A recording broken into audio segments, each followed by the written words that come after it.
அனைவருக்கும் வணக்கம். 2023 முடிய போது, புது வருஷம் 2024 ஆரம்பிக்க போகுது. நிறைய பேர் வந்து இந்த புது வருஷத்துல இருந்து நான் இந்த விஷயம்லாம் செய்ய போறேன் அப்படின்ற மாதிரி ரெசல்யூஷன்ஸ் எடுத்துருப்பீங்க. ஒரு சிலர் வந்து எடுக்க போவீங்க. ஸோ நான் வந்து காம்படிட்டிவ் எக்ஸாம்ஸ்க்கு ப்ரிப்பேர் பண்ற ஆஸ்பிரன்ஸ்க்கு ஒரு சில ரெசல்யூஷன்ஸ் வந்து சஜஸ்ட் பண்றேன். ரெசல்யூஷன் சொன்ன உடனே வந்து நான் வந்து காலைல உங்களை வந்து 5 மணிக்கு எந்திரிங்க, 6 மணிக்கு எந்திரிங்க, 4 மணிக்கு எந்திரிங்க, அதே மாதிரி நைட்டு 10 மணி வரை படிங்க, 11 மணி வரை படிங்க அப்படின்னு சொல்லிட்டு நான் சொல்ல போகிறது கிடையாது. நான் சொல்கிற ரெசல்யூஷன்ஸே வந்து கொஞ்சம் டிஃப்ரெண்ட்டாக இருக்கும். வீடியோவை லாஸ்ட் வரை லிசன் பண்ணிக்கோங்க. நீங்கள் ஃபாலோ பண்ணுறீங்க இல்லை அப்படின்றது அடுத்த விஷயம். லிசன் பண்ணிக்கோங்க. ஓகே, ஃபஸ்ட்டு நான் வந்து ஒரு டைலாகோட ஸ்டார்ட் பண்ணேன். ஒரு ஃபேமஸான ஒரு இங்கிலீஷ் டைலாகோட ஸ்டார்ட் பண்ணுறேன். என்ன அப்படின்னா, நிறைய பேர் வந்து கேட்டிருந்திருப்பீங்க. என்ன அப்படின்னா, today is difficult, tomorrow is more difficult, but day after tomorrow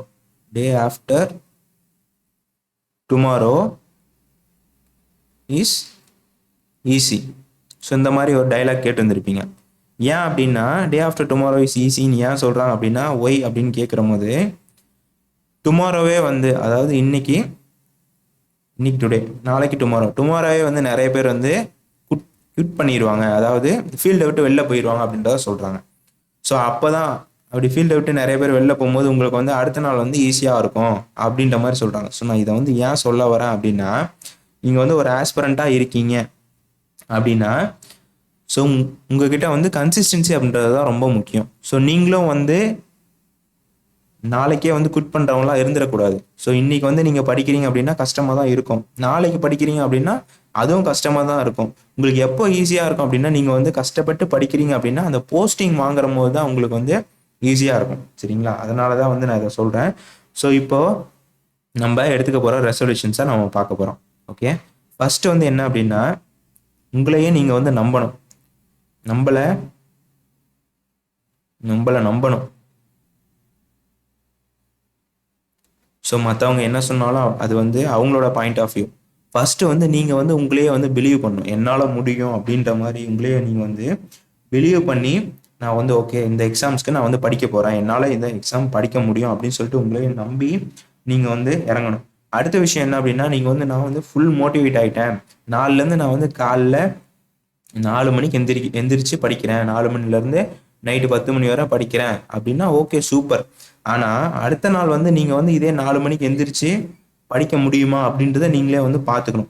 ஒரு நாள் வந்து எந்திரிச்சு படிக்கிறது பெரிய விஷயம் கிடையாது. ஸோ உங்களுக்கு வந்து அந்த எக்ஸாம் முடிகிற வரை வந்து உங்களால் வந்து இந்த டைமிங் வந்து கீப் அப் பண்ண முடியுமா அப்படின்றதையும் யோசிக்கணும்.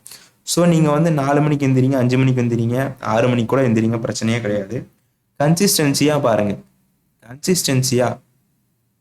கன்சிஸ்டன்சியாக ஒரு விஷயத்த நீங்கள் வந்து கன்சிஸ்டன்சியாக 1 மாதம் 2 மாதம் செய்கிற போது அது வந்து ஆட்டோமேட்டிக்காக வந்து உங்களுக்கு வந்து செட் ஆகிடும். அப்படின்ற போது நீங்கள் 6 மணிக்கு எந்திரிச்சாலும் பிரச்சனை கிடையாது. ஏன் அப்படின்னா, ஒரு சிலர் வந்து ஃபுல் டைம் படிப்பீங்க, ஒரு சிலர் வந்து ஒர்க் போயிட்டு இருப்பீங்க, ஒரு சிலர் வந்து ஹவுஸ் ஒய்ஃபாக இருப்பீங்க. அப்படின்ற போது எல்லாராலையும் வந்து இந்த 4 மணிக்கு எந்திரிச்சு படிக்க முடியும் அப்படின்றது வந்து சாத்தியம் கிடையாது. ஸோ அவங்கவுங்களுக்கு வந்து டைம் வேரி ஆகும். அப்படின்ற போது நீங்கள் வந்து 6 மணிக்கு எந்திரிச்சு படித்தாலும் ஓகே. ஸோ ரெகுலராக ரிப்பீட்டடாக பண்ணுங்கள். எப்போ அப்படின்னா, எக்ஸாம் முடிகிற வரை இதை வந்து நீங்கள் செய்யணும். அடுத்து 4வது விஷயம் என்ன அப்படின்னா, உங்களோட ஹெல்த்து. நான் வந்து காலைல ஒரு 5 மணிலேருந்து படிக்கிறேன் சார், 5 மணிலேருந்து நைட்டு வந்து ஒரு 10 மணி வரை படிக்கிறேன் அப்படின்னா ஓகே. ஸோ 10 மணி வரை படிச்சுட்டு அடுத்து 11 மணி டு 12 மணி வரை மொபைல் யூஸ் பண்ணா அப்படின்னா இங்கே தான் தப்பு. ஏன் அப்படின்னா, நீங்கள் வந்து மொபைல் யூஸ் பண்ணுறீங்க அப்படின்னா அடுத்த நாள் காலைல வந்து உங்களால் கரெக்டாக அந்த 5 மணிக்கு எந்திரிக்க முடியாது. அப்படியே நீங்கள் என்ன தான் பல்ல கடிச்சிட்டு எந்திரிச்சாலும் உங்களுக்கு வந்து அந்த ஒரு ஃப்ரெஷ்னஸ்ஸே வந்து இருக்காது. சீக்கிரமாக டயர்ட் ஆகிடுவீங்க. ஸோ உங்களால் வந்து கான்சன்ட்ரேஷனே பண்ண முடியாது. அதே மாதிரி இன்னொரு விஷயம் என்ன அப்படின்னா, ஸோ இந்த வீடியோ பார்க்குறவங்கள உங்களோட வீட்டில் யாராச்சும் வந்து காம்படிட்டிவ் எக்ஸாம்ஸ்க்கு ப்ரிப்பேர் பண்ணுறாங்க, அது என்ன எக்ஸாமாக கூட இருக்கட்டும், காம்படிட்டிவ் எக்ஸாம்ஸ்க்கு ப்ரிப்பேர் பண்ணுறவங்களுக்கு முடிஞ்ச வரை வந்து சப்போர்ட் பண்ணுங்க. ஸோ அவங்க வந்து இப்போ ஒரு ஆஸ்பிரன்ஸ் வந்து படிச்சுட்டு இருப்பாங்க. அப்படி படிச்சுட்டு இருக்கிற போது கடைக்கு போக சொல்கிறது, இல்லை வேற எங்கேயாச்சும் ஊருக்கு போக சொல்கிறது, இந்த மாதிரி போக சொன்னீங்க அப்படின்னா அவங்களுக்கு வந்து என்ன அப்படின்னா டிஸ்ட்ராக்ஷன் ஏற்படும். அவங்க வந்து ஒரு ஃபுல் ஃப்ளோவில் வந்து ஒரு ஃப்ளோவாக படிச்சுட்டு இருப்பாங்க. அப்படின்ற போது அந்த ஃப்ளோவை வந்து நீங்கள் வந்து கெடுத்துருவீங்க. ஸோ இதெல்லாம் வந்து கொஞ்சம் வேணாம். முடிஞ்ச வரை வந்து இந்த ஒர்க் போகிறவங்களுக்கு அதே மாதிரி ஹவுஸ் ஒய்ஃபாக இருந்து குழந்தைங்களை பார்த்துக்கிறவங்களுக்கெல்லாம் வந்து கொஞ்சம் சப்போர்ட் பண்ணுங்க. ஸோ அப்போ தான் வந்து அவங்களுக்கு இன்னும் கொஞ்சம் பூஸ்டப் இருக்கும். சரிங்களா? அடுத்து என்ன அப்படின்னா 5வது விஷயம் சாக்ரிஃபைஸ். நீங்கள் வந்து எந்த அளவுக்கு வந்து இந்த 6 மாதம் போகிற எக்ஸாம்பிளுக்கு நான் வந்து இந்த குரூப் 4 சொல்கிறேனே, இந்த குரூப் 4 வந்து ஜூலை மாதம் வருது. ஜூன் ஜூலையில் வரும். ஜூன்னு சொல்லியிருக்காங்க, பட் ஜூலை ஆகிடும். ஜூன் ஜூலையில் வருது. ஸோ இந்த ஒரு 6 மாதம் வந்து நீங்கள் எந்த அளவுக்கு வந்து சாக்ரிஃபைஸ் பண்ணி படிக்கிறீங்களோ அந்த அளவுக்கு வந்து உங்களுக்கு வந்து போஸ்டிங் அப்படின்றது வந்து உங்களுக்கு வந்து ஈஸியாக கிடைக்கும்.